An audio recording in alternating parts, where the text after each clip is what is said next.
Welcome to the Prowler Podcast. We're thrilled to have Tori Marchant with us today, and we're going to dive into her college journey in volleyball while also shedding light on her experiences with high school recruiting and volleyball from Madison County High School out of Gurley, Alabama. And Tori brings a unique perspective to the table due to also being a current travel volleyball coach for NASA, a club team there in Alabama. And without further ado, let's turn it over to Tori as she introduces herself and shares more about her background. Well, like Will said, I'm kind of a native to the Huntsville area. I graduated from Madison County High School in 2015. Went on to play volleyball in college at Faulkner University in Montgomery, and have been coaching club for the last 9 years. Just finished my 9th season with NASA here in Huntsville. So I'm excited to be here and excited to dive a little bit more into kind of my background and my knowledge of the sports industry.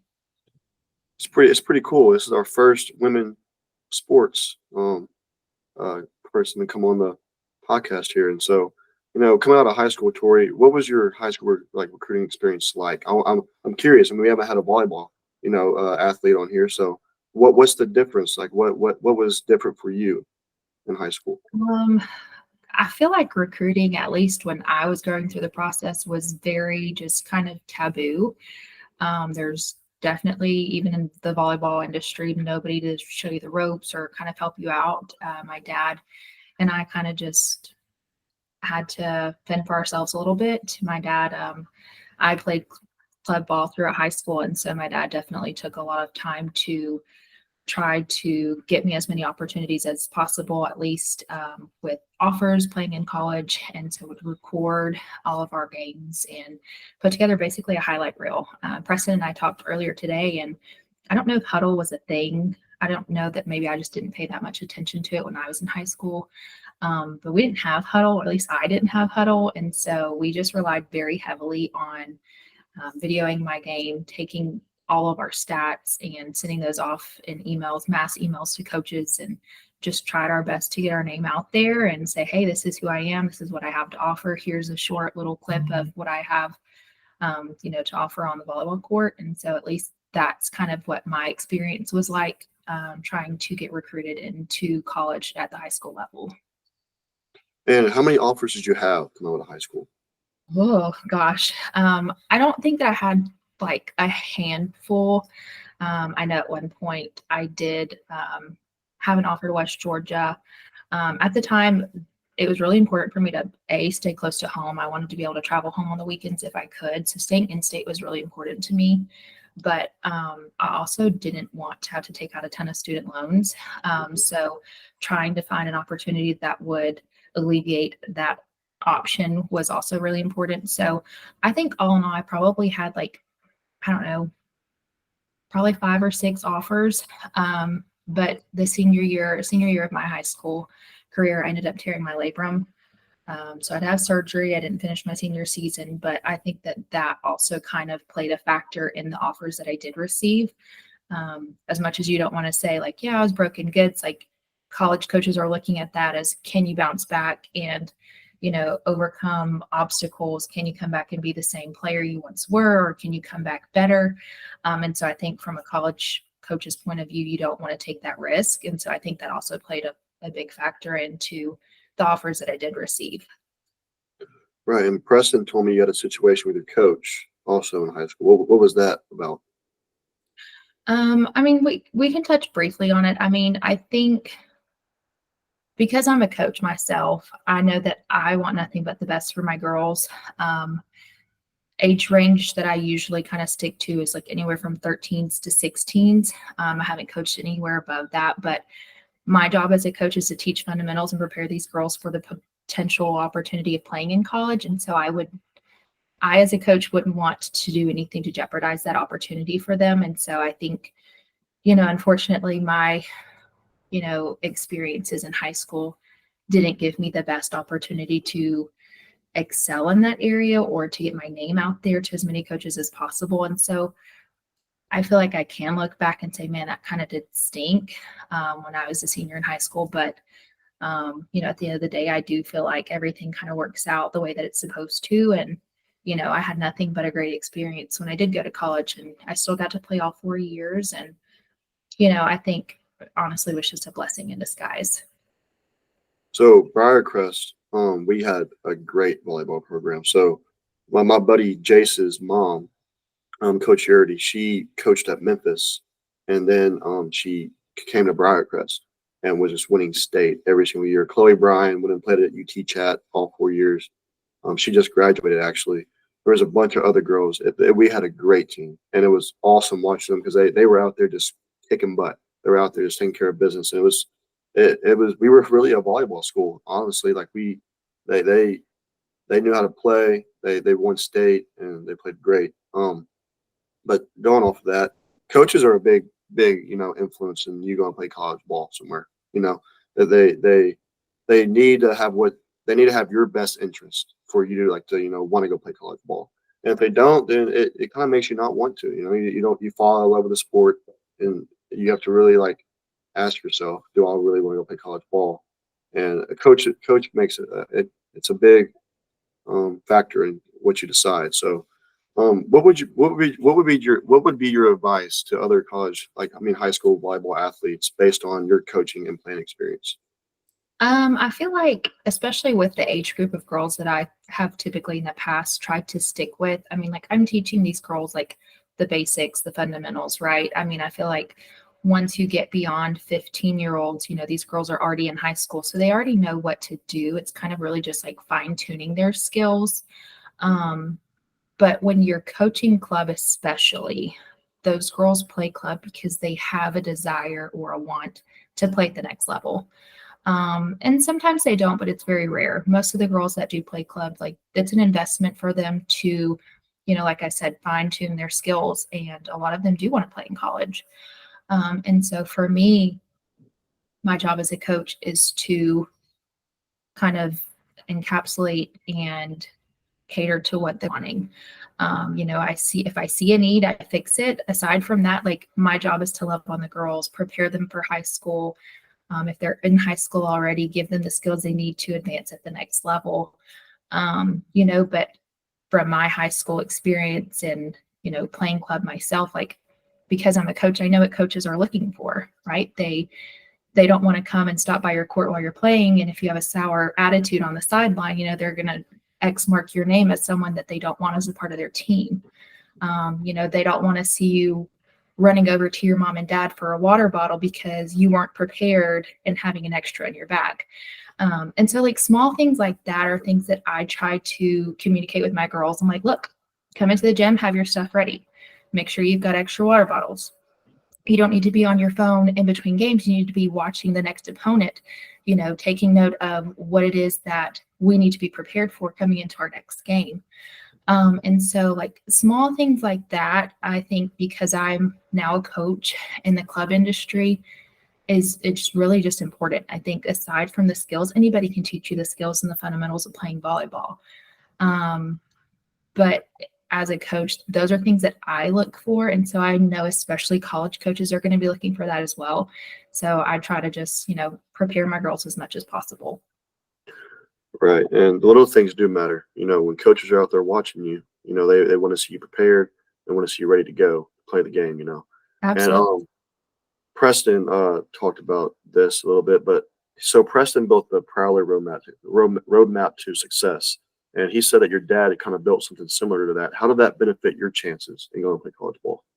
My dad is a real tech savvy guy. I am not. I've always been a pen and paper kind of person, but my dad, like I said, came to all of our club tournaments. He recorded all of my games, put together mini films and clips of, me in action, but he also developed a stat keeping software. And so would keep track of stats at games, keeping track of how many, attack attempts I had or how many kills I had out of those attempts to calculate my hitting percentage. And so that was really important because 90% of the time, at least in club, they don't keep track of stats. Sometimes in high school they do, but in club they don't. It's kind of irrelevant.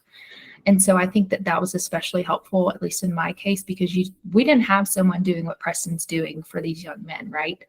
And so I think it was really helpful for us to have stats, for lack of a better term, to present to these coaches, they don't want to just look at my film. They say, okay, well, this girl can hit all day long, but how accurate is she? How many serve attempts is she acing the floor? And so I think having that software developed to keep track of my stats and to have something to actually visibly look at for college coaches was really helpful in my case. Preston, do you have anything to touch on with that, with what you built and what Tori's dad built? It's a lot alike, except we don't have the capabilities to track each player's stats yet. We rely on their college coaches, their high school coaches, depending on their situation. If they're coming out of the transfer portal, typically they're going to have better stats recorded, right? Because a lot of colleges and universities have the resources to do that. But high school athletes, especially if they're below a 4A school, it's very rare you see the stats kept correctly. As you see, Will, where you went to high school compared to where I went to high school, stats were totally different kept. Resources were totally different. You had a recruiting coach for you, as vice versa as I did. So I think it also depends on what resources you have available at the school you are. A prime example of that is like one of the kids that I got right now. He's coming out of West Oregon. Yeah, his head coach is really good at pushing him, but he don't have a coach pushing specifically his recruiting stuff like kids out of Hoover and Birmingham does, because they have specifically a recruiting coach that keeps track with all that stuff for him. So I think that plays a big factor in a lot of things, and that's one of the capabilities we don't offer yet, but we do offer a roadmap to success that can benefit a player if they do put the information in correctly. Right, and the resources are a big factor, man. These, like you said, some of the kids you have, they go to smaller, 5A high schools, 6A high schools, and they're not getting the looks these other kids are at these bigger high schools. And that's what I love about the Prowler, what you've built on, giving these kids the resources to get to that next level. And so talking about college, so you put in a request to get a transfer release your sophomore year, Tori? Yes, that's correct. I don't know. Preston and I kind of chatted about this earlier, but I don't know legally the legalities behind it. I just know that if I wanted to talk to another school, I had to have a letter of release from my current coach to do so, just to communicate. I, at the time, this was the end of my sophomore season, wanted to go into nursing. And there's a school here in town. We were familiar with the coach. And so, just wanted to have a conversation with him. Didn't even know if he was looking for new players or if he had already filled his roster for the year. But again, the legalities behind it all, just had to have legal documentation from my coach. She was aware, we were all on the same page. So there was nothing schemy or fishy of the whole, with the whole thing.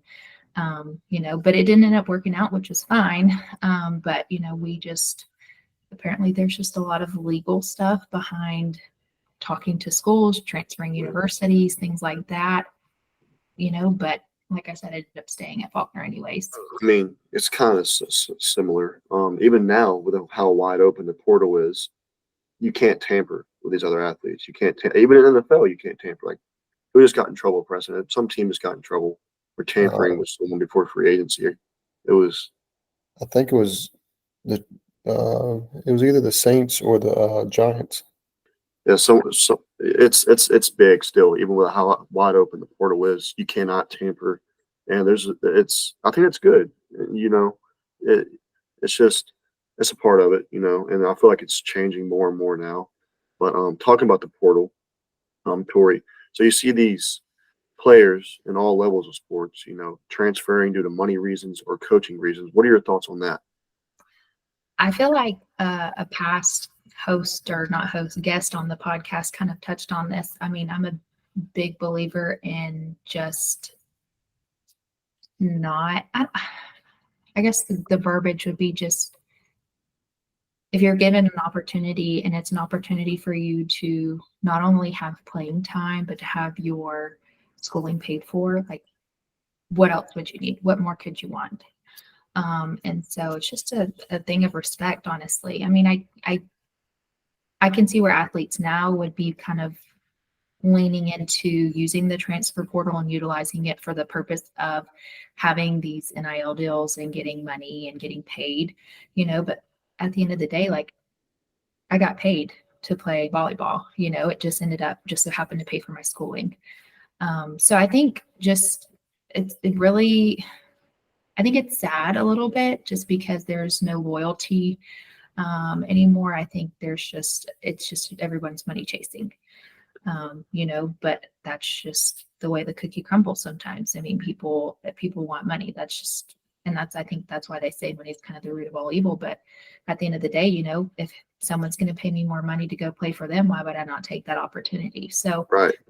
I mean, it is what it is. But, in my case personally, I don't know that that's something that either myself or my parents would have, kind of pushed me to do. I mean, I got an opportunity to play at a 4-year university. I got my schooling paid for. We didn't need anything else. Right. But And speaking on that is the NAIA where Tori played at is they still have a lot of restrictions in place. They're gun ho to not approve the NIL for their league. They're not allowing certain transfers. Now you can still file for transferring out, but you have to go through the legal process still, as like she was talking about earlier. So I didn't realize that NAIA. Yeah. Okay, Yeah. that makes more So- sense. So you still have to do that. There's still that process in place to go to the NCAA level. You can still do it, but it's Okay. not like if you're at a Division II school in the NCAA and you can just go talking to any coach now. You still have that process. NAIA is very gun hold on that. They're not. I've read several articles. It doesn't seem like they're going to be changing that view anytime soon. So with volleyball growing, Tori, who was it that set the record? Was it last year or 2 years ago? Was it Nebraska? It was Nebraska. They had a volleyball event there at the football stadium and broke the world record for the most fans in attendance for a women's sporting event in history.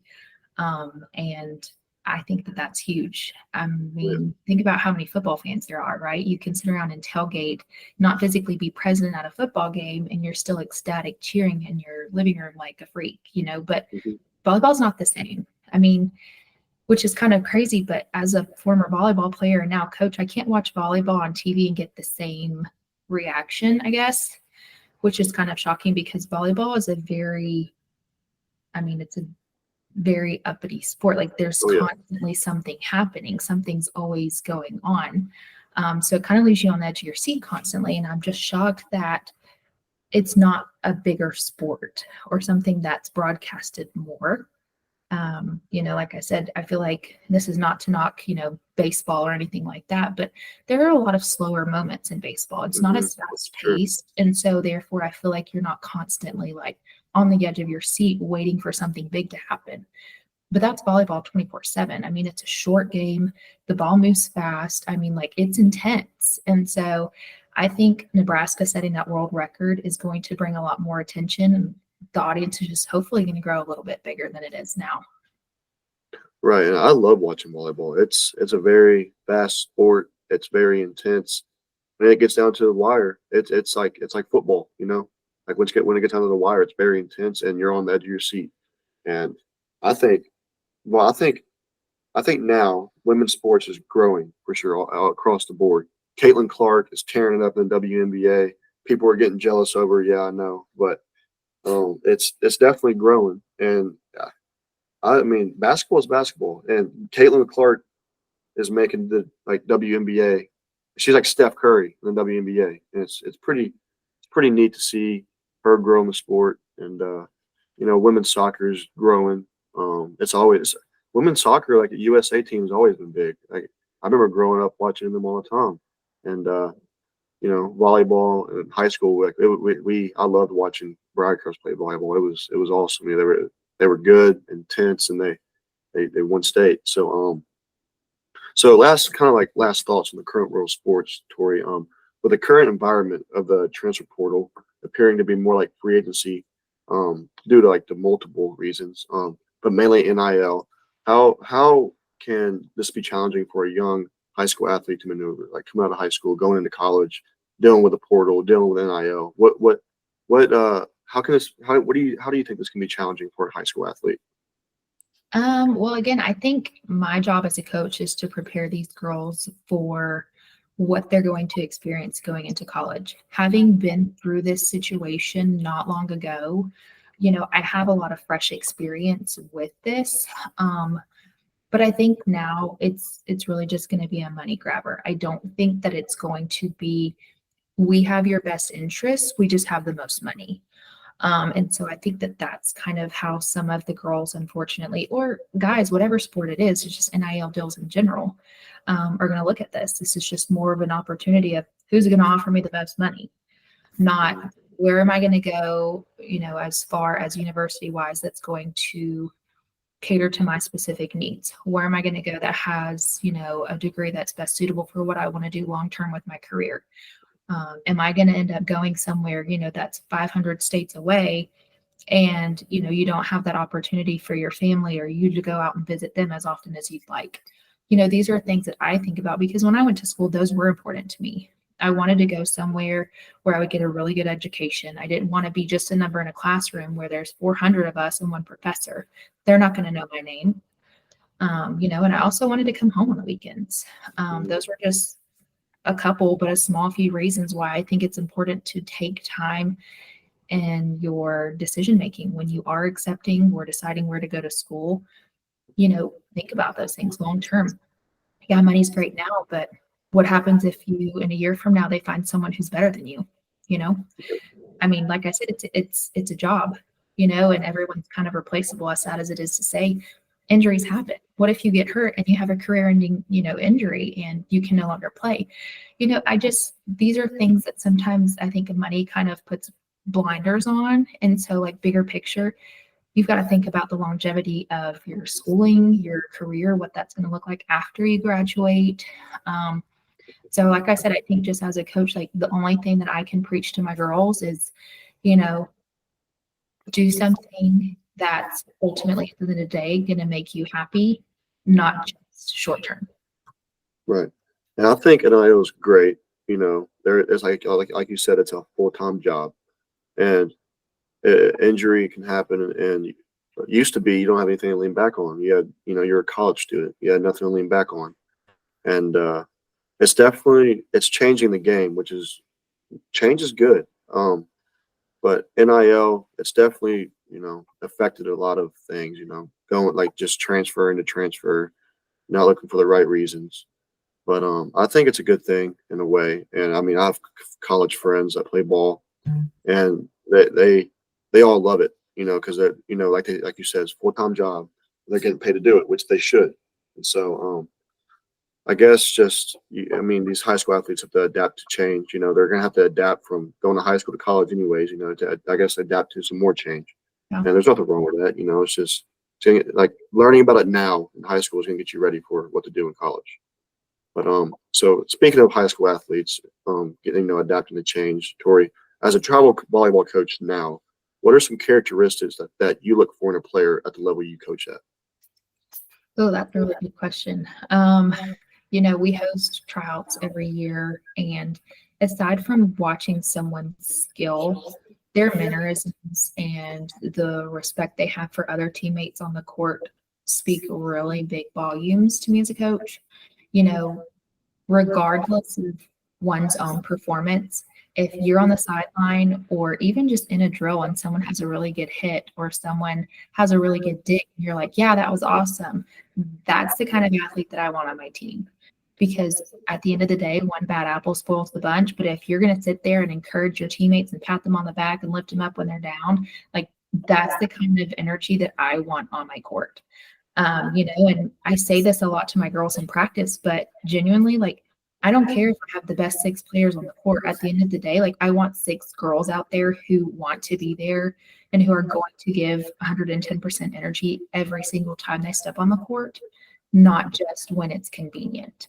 And so, having the ability to literally turn the switch on as soon as you step on the court and not turn it off at any point in time is really important. So, just having that positive and encouraging mindset, at least for me as a coach, is something that I really look forward to. But like I said, something that I can easily teach is making sure that my girls are prepared. We're at a point now, I'm coaching 15, 16 sometimes, where college coaches, they pop in and out of club tournaments constantly. You never know if they're going to show up and watch your game or even just 5 seconds of your match. But If they come over and during that 5 seconds they're watching you and you just messed up and your teammates are trying to give you a high five and you're ignoring them, they're like, yep, nope, on to the next game. Right. So you never know who's watching, and I think that that's important to also take note of.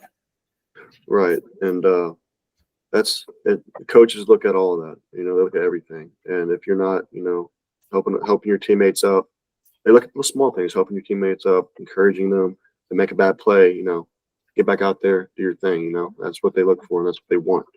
And so, I guess, high school volleyball club. Like club volleyball is kind of like baseball, travel ball. Football is 7-on-7, basketball AAU. It's separate from your high school team. Do you think it's important for a high school volleyball player to play club to increase their exposure? Absolutely. I went to Madison County High School, and I tell people that all the time, and they're like, where's that? How many college coaches do you think know where Madison County High School is? When you play club, granted, yes, it is something that I'm very fortunate that we were able to do, that my parents could afford, for us to go and play club and travel. But you're exposing yourself to a wide variety of colleges, coaches, schools that you probably otherwise wouldn't even know existed. Just as much as they're learning about me, I'm learning that they're there also. And so I think aside from just having the exposure of them watching me, it's opening my point of view, at least to other schools that I could potentially see myself playing at. Do they offer my major? How big is their university? How far away is it from home? And so I think playing club, you're traveling, I think we went as far as Dallas, Texas once. We went to Pennsylvania at one point. So, I'm flying to these places that I wouldn't have ever gone to otherwise. And there are coaches there who come and watch because they're looking for specific players. They're looking for positions. And if you just so happen to fit the right mold and they see you playing, they're going to get your contact at some point. They're going to figure out who you are, who is this girl, we want to get in touch. And so I think that is the upside. And that's why I said earlier, a lot of the girls who play club, they do it because they have a desire to play at the next level. Most of them, not all of them, but a lot of them do. And so I think that that's a really big advantage. If this is something that you can afford, it is a luxury. But at the end of the day, what's a little bit of money now if it's going to save you money in the long run, getting an opportunity, for a scholarship. Right. And you kind of touched on this next question, Tori. Not many people are going to know, like you said, not many people are going to know where Madison County High School is, like what it is. Personally, do you think playing club ball benefited your chances and gave you more exposure? I feel like this is kind of yes and no. My dad was great. He took a lot of time and, we created a specific Gmail account that was only used for contacting colleges. He put together film. The guy spent so many hours dedicating his time to making sure that I got an opportunity somewhere. But there were a lot of times too where I had colleges reaching out to me because they saw me playing in a tournament somewhere that wasn't here in Alabama, and so yes and no. I think had my dad not did what he did and spent so much time, trying to reach out and initiate contact with these schools, I probably wouldn't have had as many. But I do think that the exposure on the other end of that, going and playing in club tournaments in other states and other cities, was really big. But in my case, I played NASA my freshman year. My sophomore year, I actually played for another club here in town called RCVC. And then my junior year, I went back to NASA. My junior year, we were a really good team. We ended up going to nationals in Minneapolis, and then competed in AAUs that year. And so we kind of made a name for ourselves. We, competed against some really great teams and ended up placing really well in these big tournaments. And big tournaments like that, there are a lot of coaches at. And so I think that also kind of contributed to colleges looking at our team specifically because we just had really great players. So I know that year specifically, that class that I played with, we had one girl went to Ole Miss. We had two girls go to Birmingham Southern. So I know that at that point in time, we just had a lot of talent on our team. And I think that all of those things collectively contributed to any of the offers that I received. You talking about your dad, Preston, before Preston started all this, he was like my little recruiting guy. He sent out all these messages to the coaches, and got me some exposure. And we had coaches show up to my game to watch me, and it shows that if you reach out to them, you put your highlights out there. They're going to come and watch you. They know you want to play college ball, and they're going to give you the chance. So they came and watched me, and you got to be ready because they can show up whenever too. And so we kind of touched on this earlier, Nebraska, but the volleyball game, August 2023. They broke the record of 92,000 people. What dynamics do we feel this started or influenced, and specifically of growing the sport of college women's volleyball? Well, I definitely think that was the first step. I mean, it brought a lot of attention to people who probably don't even watch volleyball on a regular basis, but if they're like, hey, this is a live streamed event that's going to break a world record for the most, fans in attendance at a women's sporting event, more people are going to watch it from their couches in their living room than before. And so I think more events like that need to happen.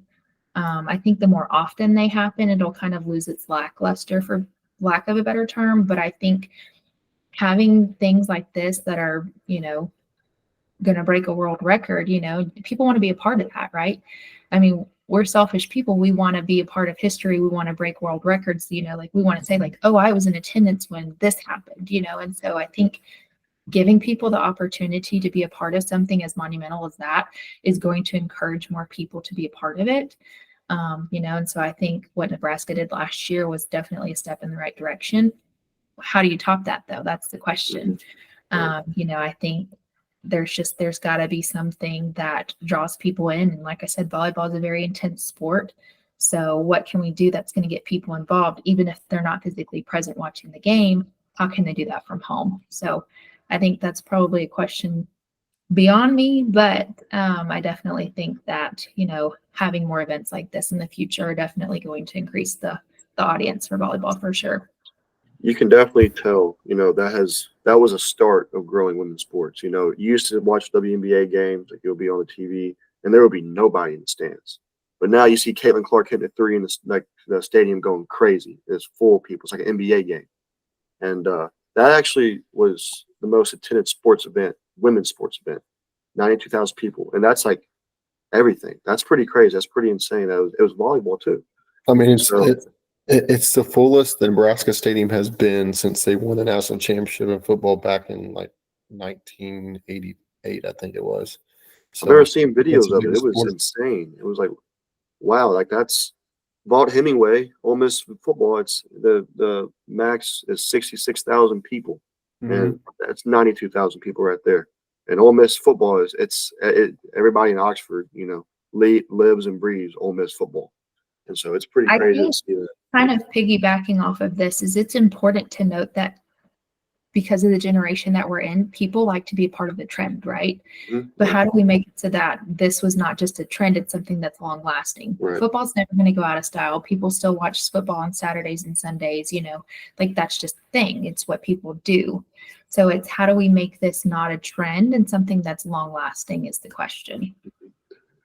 And speaking of this, the Boston Celtics just won their first championship since the Ray Allen days, right, Preston? Yeah, since 2008 with Paul Pierce and all of them. But there's a lot of stuff going on in sports. Women's sports is growing. You got the College World Series going on right now. We're about to start college football back up here soon, and it's going to be a big season with everything changing. 12-team playoff. Everything's changing. It's growing, and I love it. I'm very part of it. But that's probably what needs to take place with volleyball too to get recognition. Is they need a more dynamic playoff field to bring more attention to it. That's what college football is doing because college football is losing its kind of attention in the postseason. Everybody was getting tired of just the one national championship. People want to see people compete, and these small schools get a chance. Because in March Madness every year we see a small Cinderella team in women's and men's basketball that shock the world. I don't know what the current map looks like for women's volleyball championship, but it definitely maybe changing the dynamics of it, of how people compete in it, and maybe it turn into a double elimination like women's softball and men's baseball. It brings a different dynamic and competitiveness to it. So And you can see the NFL changing too. They're changing the kickoff, but they're doing some rules too that I don't really like, the hip drop tackle, all that stuff. Women's sports is definitely growing. I'm here for it. Caitlin Clark, she's out there balling. I love her. She's great. You see Pat McAfee talking about that's like he's the biggest fan of Caitlin Clark.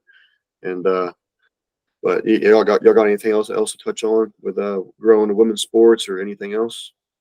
I mean, Preston and I kind of touched on this earlier. I think the only downside to women's volleyball specifically is, unlike football or baseball or basketball, there's not anything really above your collegiate level. So I think maybe that's probably why it lacks the spark that all these other men's sports have. I mean, there's a U.S. team for volleyball, but aside from that, there's not some professional league. I think if something like that were ever to be created, it would probably become a little bit bigger than it is now. Will that ever happen? I don't know. But I think that that's probably what's missing from the women's sporting industry is there's just not the same opportunities beyond collegiate level ball for women as there are for men. And that's not just to say anything specifically about gender. I think that needs to happen if we want these sports to become widely broadcasted and have a larger audience. They need to grow in themselves first in order to attract that audience. Right. And these things happen, like breaking the world record. It shows them, maybe we do need to create a league like that. And I think there should always be a chance. I don't know what I never thought about. That's a good point, Tori. They definitely need to develop a league outside of college volleyball, even college softball. They got soccer, the Olympics team. They have, pro teams. I don't know about, you got all these women's sports. Like even, I mean, these things happening is definitely going to open up doors for these girls to play after, college ball, after their college career is over.